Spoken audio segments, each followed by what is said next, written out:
Kita beralih ke sorotan lainnya, Saudara. 19 warga negara Indonesia tewas dalam kecelakaan kapal tenggelam di perairan Malaysia Rabu 15 Desember 2021.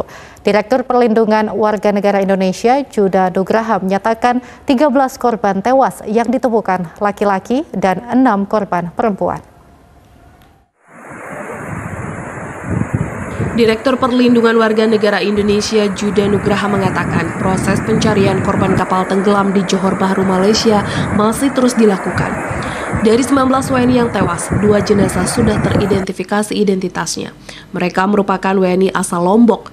Jenazah berada di Hospital Sultan Ismail Johor Bahru.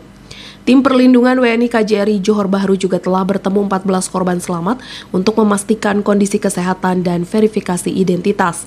Sementara itu, pencarian korban dalam insiden itu terus berlanjut. Pemerintah Malaysia telah mengerahkan tim Search and Rescue atau SAR untuk menemukan korban. Satgas KJRI Johor terus berkoordinasi dengan aparat untuk memantau perkembangan pencarian korban dan untuk identifikasi jenazah di Rumah Sakit Sultan Ismail Johor. Otoritas Malaysia sebelumnya mengungkapkan kapal yang tenggelam itu membawa para migran namun tidak membawa dokumen resmi dari Indonesia.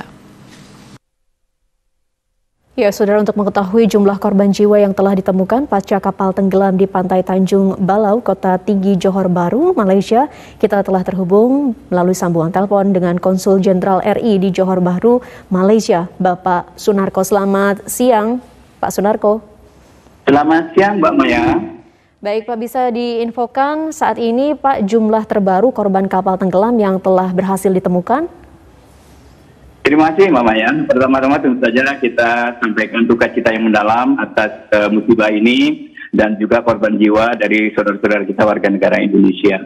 Mengenai jumlah terbaru korban tenggelam kapal, sampai siang ini KJRI dan juga tim SAR terus melakukan koordinasi dan pencarian, dan dari operasi pagi ini hingga siang ditemukan lagi 1 jenazah laki-laki yang meninggal. Dan kemudian dari rumah sakit juga dilaporkan 1 warga negara Indonesia yang korban kemarin hari ini meninggal. Jadi hari ini ada penambahan 2 yang meninggal. Dengan demikian total seluruh warga negara Indonesia atau jumlah keseluruhan yang sudah terkonfirmasi meninggal sebanyak 21 orang, terdiri dari laki-laki 15 orang dan perempuan 6 orang. Saat ini berapa orang, Pak, kira-kira yang masih dalam proses pencarian? Dengan info awal bahwa kapal membawa 60 penumpang dan sudah kita ketahui 14 selamat, dan per hari ini 21 orang dikonfirmasi meninggal dunia, maka setidaknya masih terdapat 25 orang yang hingga kini masih belum diketahui keadaannya dan belum dapat ditemukan. Baik, dari 25 orang yang masih dinyatakan hilang ini, apakah besar kemungkinan mereka dalam kondisi selamat, mengingat kecelakaan kapal ini berada di bibir pantai begitu, Pak? Lalu bagaimana pula koordinasi KJRI dengan tim SAR Malaysia? Baik, kita masih terus lakukan koordinasi hampir ini 3 hari terakhir, dan kedepannya juga kita perkuat koordinasi dengan tim SAR gabungan dari pihak Malaysia yang juga terdiri dari kepolisian, APMM, itu Agensi Penguatkuasaan Maritim Malaysia, dan juga dari pihak ATM, Angkatan Tentara Malaysia, dan pihak terkait untuk evakuasi. Besar harapan kita tidak ada lagi korban yang ditemukan, namun upaya-upaya untuk pencarian dan evakuasi terus kita lakukan seoptimal dan se-efisien mungkin ke depannya. Nah, kejadian hari ketiga ini kita juga terus lakukan penyisiran dengan tim SAR gabungan dari pihak Malaysia untuk menyisir dan juga mengetahui, memastikan kondisi dan jika ditemukan korban baru di wilayah sekitar pantai Tanjung Balau dan kawasan-kawasan sekitarnya. Jadi upaya ini terus kita lakukan dan makin kita intensifkan untuk beberapa hari ke depan. Baik, Pak Konjen, dari 2 korban tewas yang telah teridentifikasi merupakan warga Lombok. Lalu bagaimana, Pak, dengan proses pemulangan jenazah nantinya, Pak? Betul, jadi upaya kita dan koordinasi kita dengan pihak rumah sakit di Sultan Ismail Hospital di Johor Bahru juga kita lakukan terus. Kemarin sudah teridentifikasi 2 korban dan hari ini pun sudah kita dapat identifikasi 3 korban lainnya yang jenazah anon.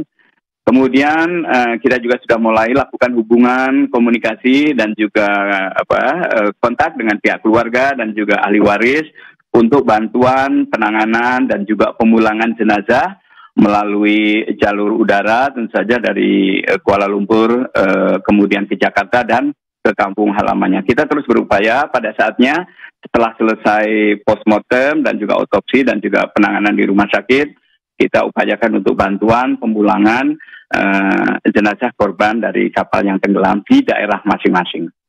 Baik, Pak Konjen, bagaimana dengan penanganan dari korban yang selamat?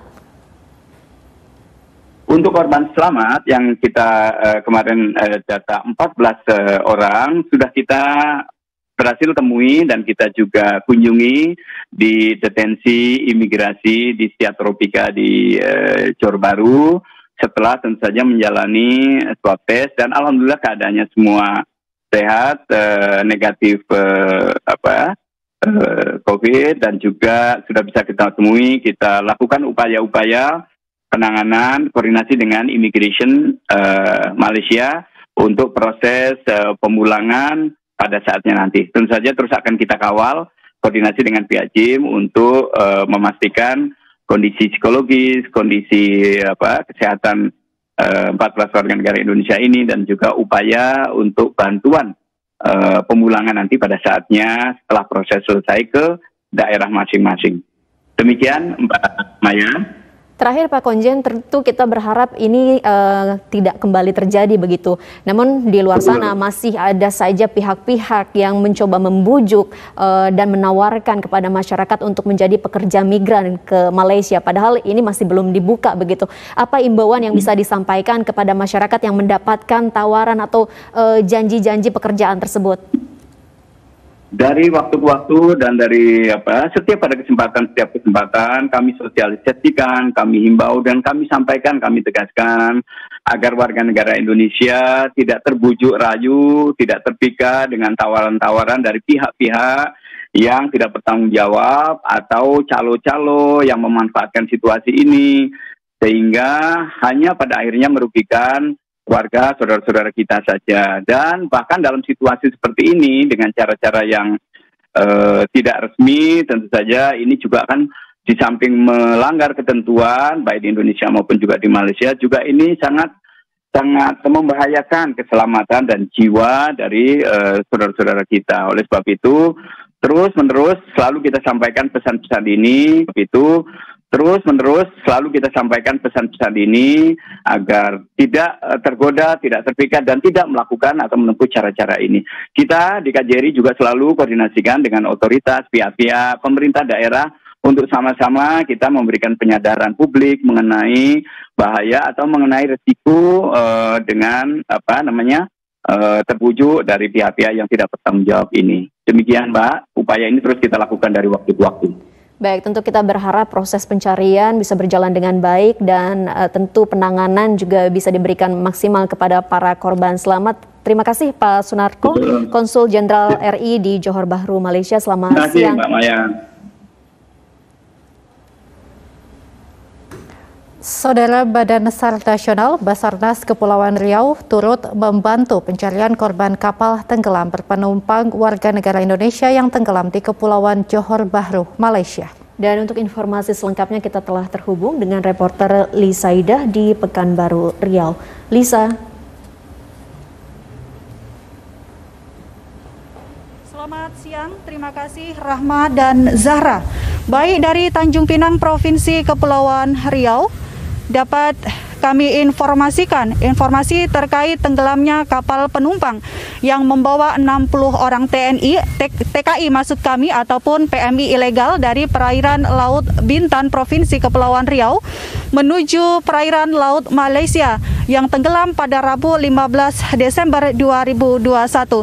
Hingga saat ini data terbaru ada sekitar 21 orang yang telah ditemukan dengan kondisi meninggal dunia dan 25 orang lainnya hingga saat ini masih belum ditemukan. Untuk mengantisipasi hanyutnya para korban ke perairan Laut Indonesia, Basarnas Kota Tanjung Pinang beserta tim gabungan terkait telah menyiapkan posko SAR di Pelabuhan Tanjung Uban Bintan, Provinsi Kepulauan Riau. Selain itu, tim pencarian dan pertolongan Kota Tanjung Pinang dan Batam untuk tahap pertama telah menerjunkan 12 orang dengan menggunakan peralatan lengkap SAR menuju Pelabuhan Tanjung Uban Bintan, Provinsi Kepulauan Riau, tentunya untuk membantu proses pencarian para korban yang masih belum ditemukan hingga saat ini, sambil menunggu instruksi selanjutnya dari pemerintah pusat dan pemerintah Malaysia. Dan tentunya pemerintah Indonesia hingga saat ini terus melakukan koordinasi dengan pemerintah Malaysia untuk melakukan pencarian korban yang hingga saat ini masih belum ditemukan. Demikian sementara yang dapat kami laporkan dari Kota Tanjung Pinang, Provinsi Kepulauan Riau, kembali ke Jakarta. Baik, Lisa Ida melaporkan dari Tanjung Pinang. Terima kasih.